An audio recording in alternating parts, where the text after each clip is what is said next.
In this video, we're going to explore the essential training that every manager needs to skill up on. We're going to look at what you need to learn and what you can do to hit the ground running as a new boss. This is Productivity ACE. Let's get it done. So you're a new manager. Awesome. How do you feel? Let me know in the comments how you're feeling about that. Are you scared? Are you excited? Are you apprehensive? Are you really looking forward to it? Drop a comment with some of the challenges that you're anticipating and I'll look to do a video on it. So you've started that new management role? Fantastic. Don't expect to have your hand held for very long, if at all. And don't even expect to be trained in what to do and how to be a manager. You're probably just going to be left to get on with it. Certainly don't expect to be enrolled in a formal management training program. In fact, don't expect anything. This happens a lot. One minute you're the SME, you're the expert, the technical wizard in your team who knows all of the technical stuff, you're one of the best around. The next day you're in charge of a whole load of people. The next day you're in charge of a team and you're not told how to do it.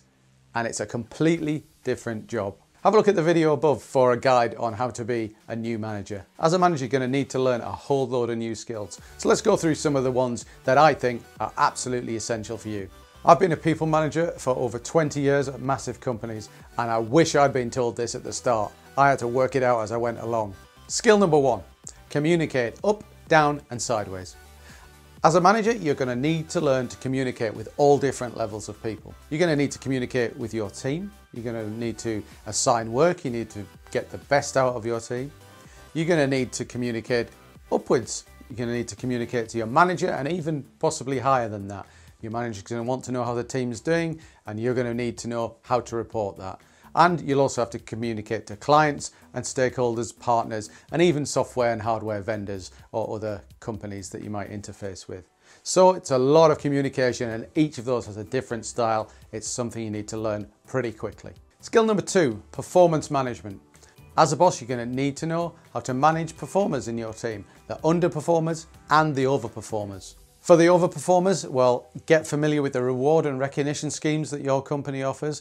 Get familiar with how promotion works and how you can put people forward for promotion, the promotion criteria, what to do when somebody's performing really well. The overperformers in your team will expect reward, recognition, appreciation, and they will expect their careers to be moving on.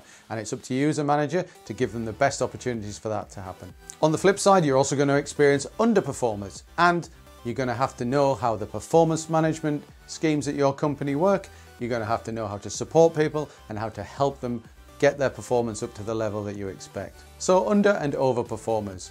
A manager needs to know how to deal with both. Skill number three, money, money, money. As a new manager, you may be in charge of a budget or you may not just yet, but you'll certainly be in charge of a team that has costs, both in terms of people, software, hardware, other relationships with partners, and you're going to have to know how much all of that costs. How much does your team cost to run? Where's the money going? Who's paying for it? And how is that money coming back in? You're going to need to report that to management a lot, and you're going to need to know the numbers. You're going to have them off the top of your head, and you're going to have to know how the financial process at your company works.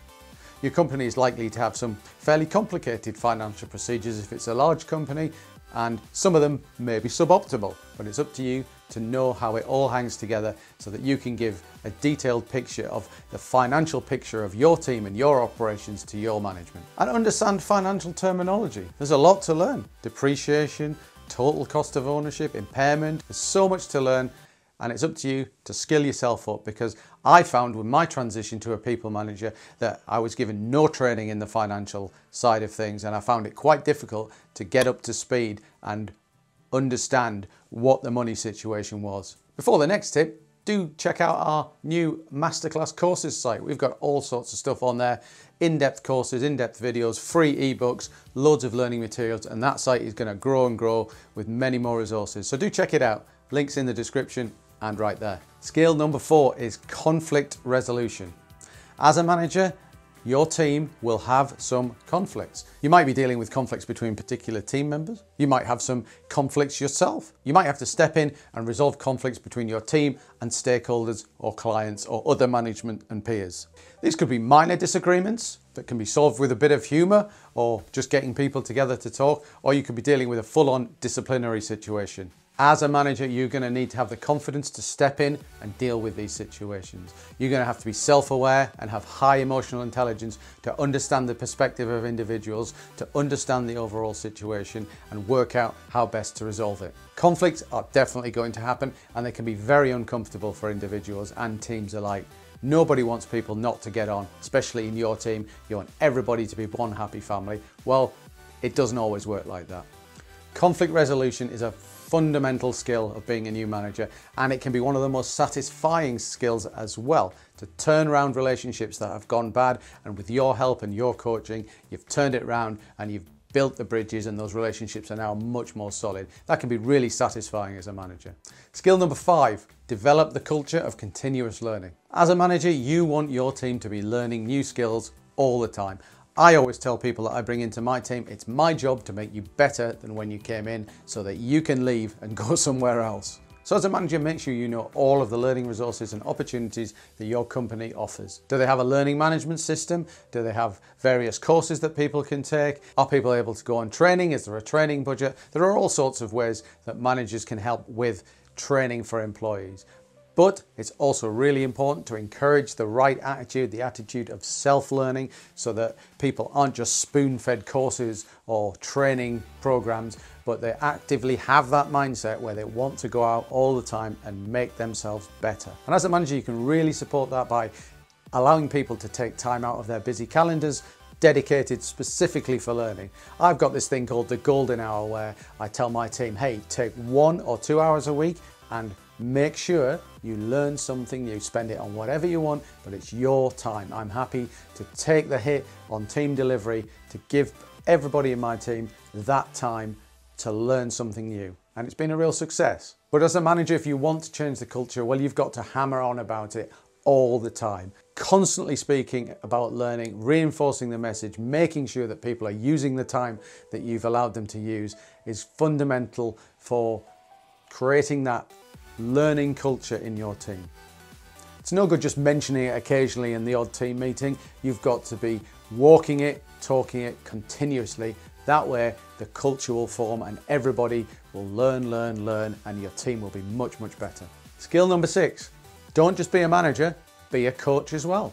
Coaching is a vital skill. It's not easy to be a manager, and many managers are very good managers and do a great job. But if you can establish a coaching relationship with your team, things will be so much better, and you really will develop your team into potential leaders of tomorrow. Check this video in the card for more about coaching versus management and how you can be a coach. Needless to say, coaching is about asking open-ended questions to help employees think for themselves, to help them build their own support frameworks, to solve problems by themselves. You're not solving the problems for them, you're helping them create the frameworks that allow them to do it themselves. Coaching is a fantastically satisfying skill for a manager to learn, and when you've used your coaching skills to take an employee from a fairly junior position to a much more capable individual, it's a very satisfying thing to have gone through, and the employee also benefits greatly. So learn how to be a coach. Skill number 7 for new managers, hiring and interviewing. As a new manager, you're certainly going to be involved in bringing new people into your team. So make sure you understand the processes, procedures, and formalities that your company operates when it comes to hiring. You might have specific limitations. You might be limited to certain geographies, positions, certain roles, certain salary bands. There's probably quite a few limitations that you will be restricted to. You can't just go out and bring anybody in off the street.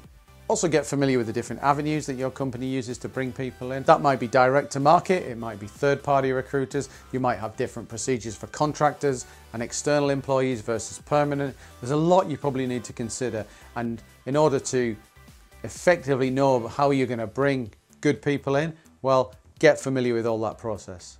And then practice your interviews technique, practice your skills. You want to be sure that you're bringing in people who not only have the technical capability of doing the job, but they have the right attitude, the right mentality, and the right company fit. And it can be extremely difficult to find that out in an interview. So the more you conduct interviews, the more you practice, the better you'll get. I've got a blog post about how we use data to inform our decisions regarding interviews. It's been very successful. A link is in the description. So if you're a new manager, please leave a comment. Have you already started learning some of those skills? Have you got any of those skills already mastered? Is there anything I've missed? Just leave a comment and let me know. And check these playlists out for more management advice, we've got playlists for people who are just starting in their career. We've got playlists for people who are midway through their career, and we've also got playlists and lots of interesting advice for experienced leaders alike. So check out the resources that we've got on Productivity ACE. Once again, thank you very much for watching. We'll see you on the next one.